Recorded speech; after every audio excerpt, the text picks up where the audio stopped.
కొండాలు, ఒకరి మీద లేనిపోని చెప్పడాలు ఇవి విడిచిపెట్టాలి. గుసగుసలాటాలు విడిచిపెట్టాలి. ఉప్పొంగడాలు అంటే గర్వించడాలు విడిచిపెట్టాలి. అల్లరితో కూడిన ఆటబాటలు విడిచిపెట్టాలి. అపవిత్రత, జారత్వం, పోకిరి చేష్టలు వీటన్నిటిలో కూడా మారు మనస్సు పొందాలి. ఇప్పుడు దేవుని బిడ్డలారా, దేవుని యొక్క ఆశీర్వాదాలు మనం పొందుకోలేకపోవడానికి వీటన్నిటిలో ఏదో ఒకటి మన జీవితంలో ఉంటుంది. ఏదో ఒకటి మన జీవితంలో ఏలుబడి చేస్తుంది. ఇంకా ఎఫెసీ ఆఖరి అధ్యాయంలో, గలతీ ఆఖరి అధ్యాయంలో, కొలస్సీ 3వ అధ్యాయంలో చూస్తే ఇంకా అనేకమైన లక్షణాలు ఉన్నాయి. అవన్నీ కూడా ఏదో ఒక లక్షణం మన జీవితంలో ఇంకా ఏలుబడి చేస్తుంది. పూర్తి మారు మనస్సు మనలో లేదు.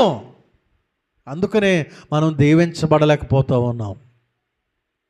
ఈ విషయాల్లో మనం మారు మనస్సు పొందాలని దేవుని వాక్యం తెలియచేస్తుంది. ప్రియ దేవుని బిడ్డ, పాప సంబంధమైన శరీరానుసారమైనటువంటి ఈ క్రియలు, ఈ స్వభావాలు, ఈ లక్షణాలు, ఈ గుణాలు మనలో ఉండకూడదు.